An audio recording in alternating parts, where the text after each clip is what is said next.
Happy freaking Friday, everyone knows it's Friday. How y'all doing? I'm just waking up. You're having my first dip of the day with me. My last couple pinches of Cope LC. I got about a pinch left, maybe two. Couple wall Garrisons left. Let's say that. Fuck, my hair is fucked up. I just woke up, man. I just dropped my dip.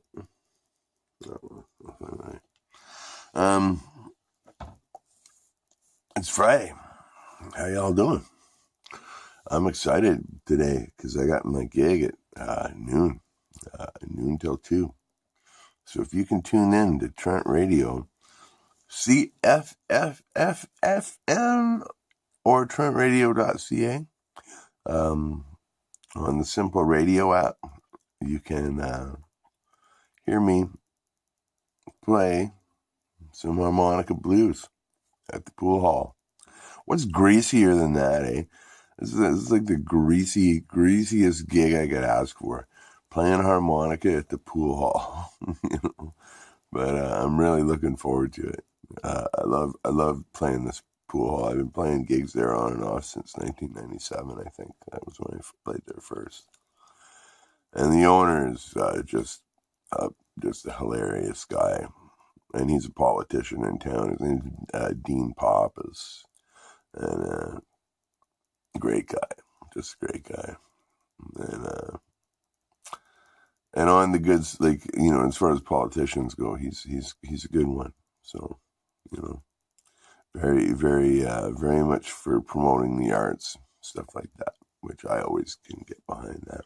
You know, being someone who creates the arts, it's nice to have people in the local government who support that shit. So, but yeah, man, it's early. It's like 6:30 in the morning. I'm still in my jammy pants. It's dark out, snowy, icy, freezing, fuck, whatever. But I'm glad I'm feeling healthy again. Feeling healthy, and yeah, can't wait to play today. It's going to be a fun time. I don't even know if anybody's going to be there, but the important thing about it is it's broadcast live on the radio. So people on the radio, people listen to the radio will hear it. And the demographics and numbers for our radio ratings are actually quite good for a community radio station. So it's all right. But and even if it wasn't on the radio and nobody came, I'd still play it. It would still be fun because that's what I do. I once did a tour where nobody came. A whole tour. I started in Peterborough. I know I've told this before here. I started in Peterborough, went to Toronto, then went to Hamilton, and I think I could have gone on to St. Catharines, but it would have been a couple days lag. I think it was a week lag between gigs. But anyhow, I was definitely going to do Toronto, Peterborough, and Hamilton.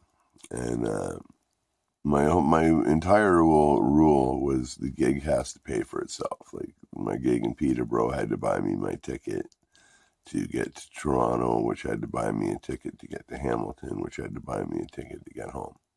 You know what I mean? And the guitar I was playing at the time was this.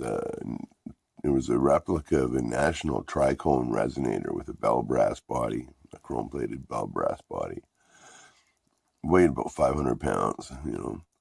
This big old metal guitar. It was a beautiful guitar. It was an awesome guitar. I got it as a wedding present from my ex-wife, which I eventually had to sell for rent money in later years, which kind of sucked, but actually it really sucked. I really missed that guitar a lot. Best guitar I ever owned. But so I played in Peterborough, at the Spill. The only person there was the bartender, so I didn't make any money at that. So then, now I had money to go. So my ideal was that each gig paid for itself. I went to Toronto, and I was playing at this folk club called the Free Times Cafe, which I thought was kind of a big deal, and people went there to see folk and blues musicians. So I was kind of stoked. And so I got to the Free Times Cafe, and the performance room's in the back of the bar. There's a bar, and then there's a back room, like a little theater. The only person who came was my dear friend Steve McNabb, who I stayed with that night, and nobody else came. In fact, when I started, I started playing around 9:30 or something, just to see if people were just waiting for somebody to start playing before people came in. And the bartender out front cranked up the stereo so no one could hear me. And then I went to leave, and I was like, "Oh, I just had a glass of ginger ale. How much is it?" And she's like, "Oh, you can have it for, actually, it's $4 or something like that, $3.50 or something." So you were gonna give that to me for free, man. And anyhow, so it didn't pay me nothing, but I had a great time hanging out in Toronto with my buddy Steve. It was awesome. Smoked dope, and we ate ice cream all night.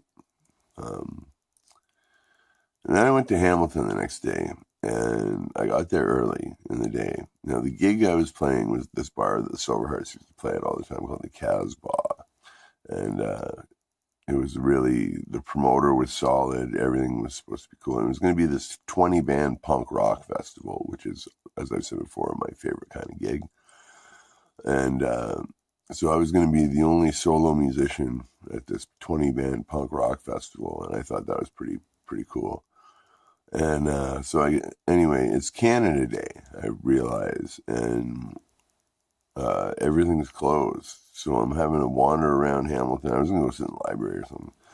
I had to wander around Hamilton all day with my 500-pound guitar. It was just nuts, man.